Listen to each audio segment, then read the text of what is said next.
All right, everyone, welcome back into another props video. Give me a touch on the top prop bets here for this Sunday NFL slate. Let's go ahead and get into it.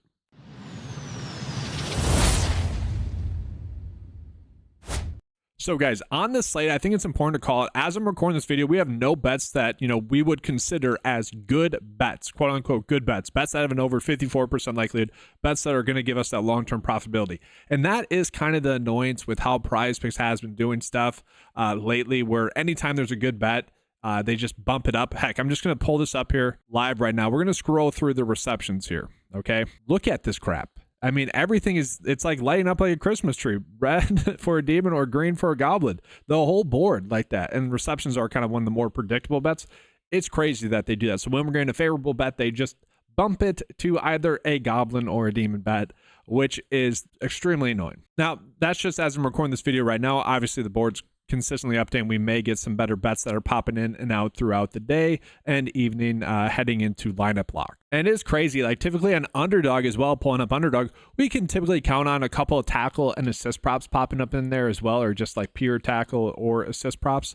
Not getting any of those as well. The closest thing that we have a good bet is Trey Tucker to get under his fantasy score and Mike Gesicki to get under his fantasy score. So kind of crazy there. I mean, if we round up with a few of these, it'd be 54% likelihood.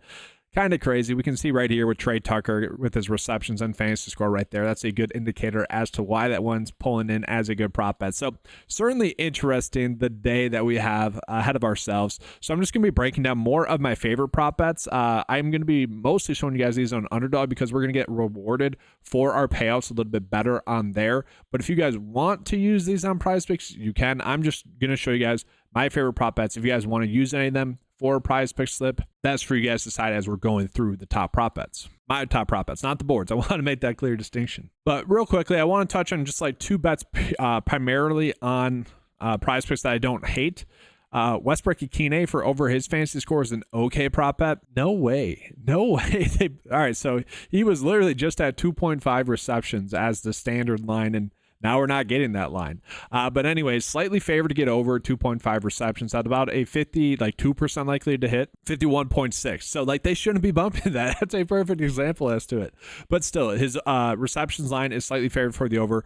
The receiving yards line is set at 30. Okay, so you just tack on those two, 2.5 receptions, 30. He's already at 5.5 receptions, given the fact, or fantasy score, given the fact that he has a chance to score a touchdown, obviously, and the fact that if he does get 3 receptions, he's at the over when you combine these. So an interesting line. My worry is actually that, it's going to sound weird, is that Will Levis is not the quarterback. He's actually been airing it out a decent amount.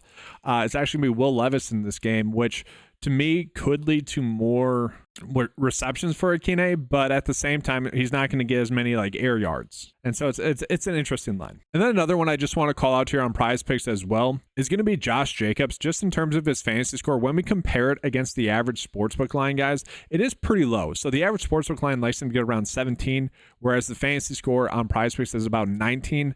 And we can see Underdog closer to the average sportsbook line. Definitely an interesting one. It's a game in which the Packers are going to be 14.5-point favorites. My guess is that PrizePicks, the reason why we're seeing the difference in the lines is because of the blowout nature of this game. Like we know that Jacobs probably going to account for at least a touchdown, but because it's going to be a blowout, just how much will he end up playing in that game? Especially a veteran like him. Chris Brooks will probably get some more work. Emmanuel Wilson will probably get some more work. And honestly, they might try to get Jordan Love a couple of touchdowns there in the red zone as well. So I would imagine that's why the under is seemingly a decent bet there. So now, guys, that kind of concludes the PrizePicks portion. We're getting some okay bets. If you guys want to run out any of these ones, you can do that. So here's another bet that I don't mind, and I like it on Underdog. Okay, it's about 52.3% likely to hit. So again, not an EV bet, but I think it's fine. And it's more just betting on his snaps still being there. So since he has returned from injury, it's been over about 2 months now. He went from 31% of the snaps, 67, 74, 52%, 48, and then up to 70 last week. So a little bit concerning the difference in the snap counts, but if we can at least lock in 50% as the floor for Travis Etienne for his snaps, I can get behind that. And actually, PrizePicks is giving us this now at 2.5 receptions. Again, that's kind of the annoyance. It's always like bouncing from what they give us for like a goblin demon, whatever. So on PrizePicks, I actually wouldn't hate this one. 2.5 receptions there for Travis Etienne. I'm going to be okay with that one. We can see he's consistently got this over the last 4 weeks. And kind of just watching it, he has looked a little bit more healthy to me as well. And now he gets a pretty darn good match if they're going against the Las Vegas Raiders. Now, that could be part of the concern, is that it might not promote a pass-heavy script. They could be playing with the lead. But at the same time, I do think they're just going to try to give him the football. 2.5 receptions is a decent bet there. Now, I do want to call it, this is going to be a very solid matchup for Brian Thomas, but I don't hate the idea of getting to Parker Washington as well. So Parker Washington, guys, if we see it, he's had 3 good games lately, and it's important to call it the last 3 games because that's when we saw his snaps spike. So 81% of the snaps last week, he had 3 receptions, 6 targets, 54 receiving yards.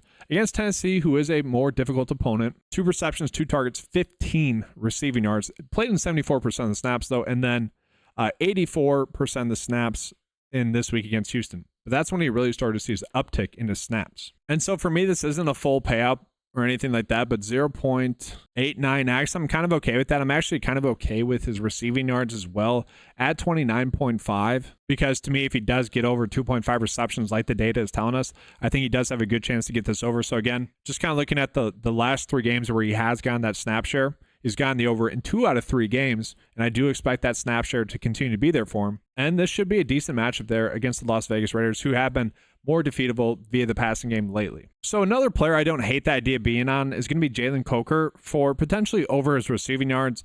It is an interesting line here. He is someone that the snaps haven't exactly been there for him, mostly because, well, he's been banged up and the team had Deontay Johnson when he was getting a lot of snaps and whatnot. But last week against Dallas, he ended up getting 86% of the snaps. I mentioned him DFS-wise as like a GPP flyer. Really worked out there. Had a big game, but they are banged up. Xavier Legette's banged up. David Moore's banged up. And so Coker is kind of going to be the receiver 1/2 along with Adam Thielen. And I actually don't mind some of the bets with Adam Thielen. We'll touch on that in a second. But I don't mind the idea of actually kind of stacking Coker and Thielen together, just betting on Bryce Young having a good game. But the opportunities should be there for him regardless. I'll be interested to see where his receptions lines come out to be, because we are currently not getting any. And for what it's worth, guys, this feels a little bit too high there on Underdog. If you're only putting his receiving yards at 43, that feels a little bit too high, because he has to get a decent amount of receptions to make up for that. Remember, Underdog's half-point PPR. So just throwing that out there. And then let's jump into Adam Thielen here as well. So Adam Thielen, we're not really getting that many standard bets here for. Now on Underdog, if you want to, you could bet him over 4.5 receptions, but now we're attaching 2 bets that are highly likely to hit, where we're just not really getting that rewarded for that payout. So there is that concern there. And if you wanted to, I think you could get away with betting him like over 5.5 receptions as a demon bet there on PrizePicks. I don't hate that one. I think it's fine. Like, the targets should at least be there for him. The snaps are going to be there for him. He's seen an increase in the snaps the last 4 weeks, okay, from like 60 to 75 for about 2 weeks, and then to 84% last week there. So it should continue to be around there again with how thin they are. And I do think it's partially like they need to continue to develop Bryce Young. So you want to be running out Adam Thielen as much as possible, kind of build up that confidence. And so I do think we can bank on those targets being there. We just need those receptions to be there.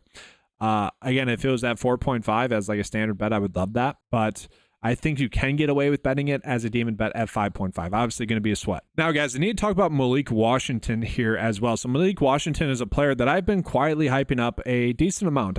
I've been waiting for him to get some playing time because he was someone that was banged up throughout the whole season. And obviously with Jalen Waddle being there, Tyreek Hill being there, he wasn't going to play all too much. Well, guys, when we look at Miami, we're going to notice Tyreek Hill currently questionable.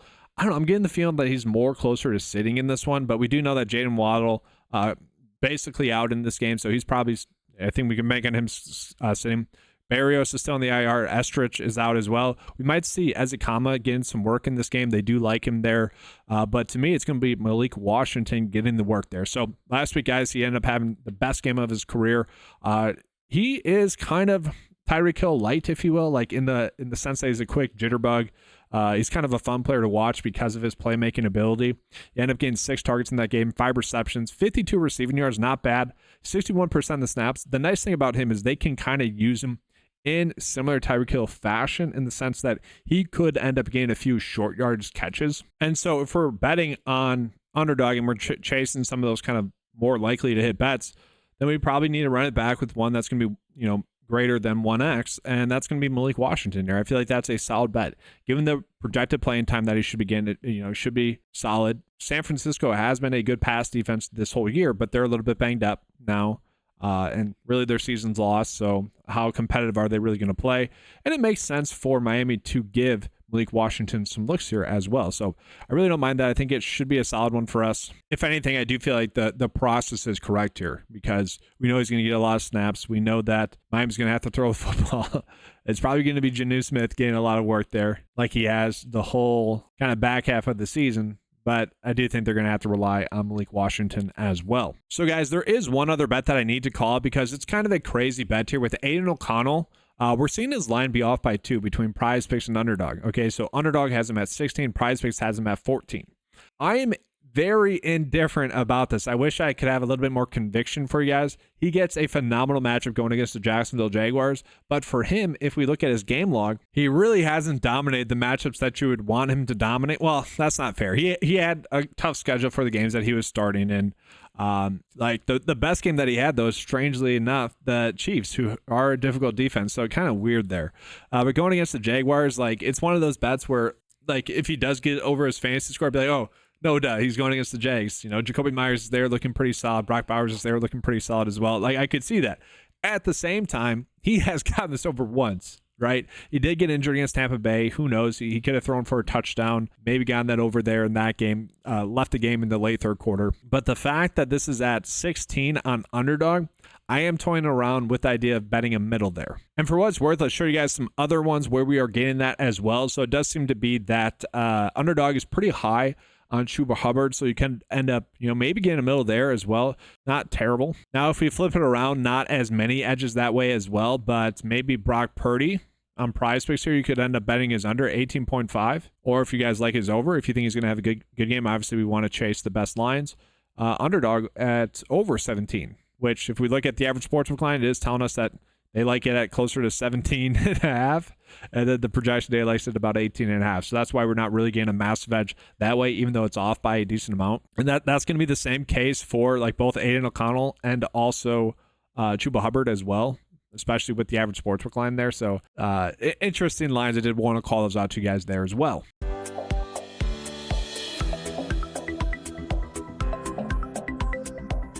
All right, guys, so jumping on into the bet of the day again, just kind of showing you guys what I like best for the day tomorrow. Again, we do have some of those middles that we could run out. I am attempting Aiden O'Connell here for under his fantasy score.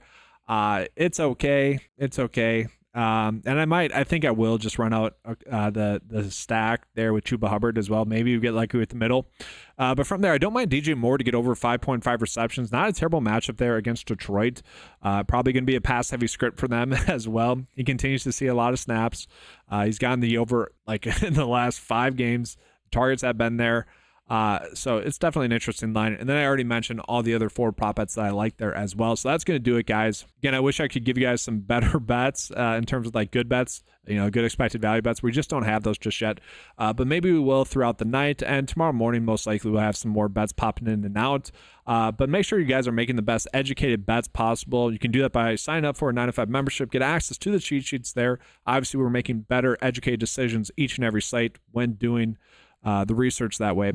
Take advantage of that, guys. Use the promo code KEEPCASH. You get 20% off your first 9to5 month membership. So turn that $10 membership into $8 for the first month. That's going to do it for this video, guys. Thanks for watching. Make sure to give a like and subscribe. If you guys have a favorite prop bet, make sure to go ahead and comment that in the comment section below. All right, thanks for watching, guys. Good luck. And as always, let's keep cashing.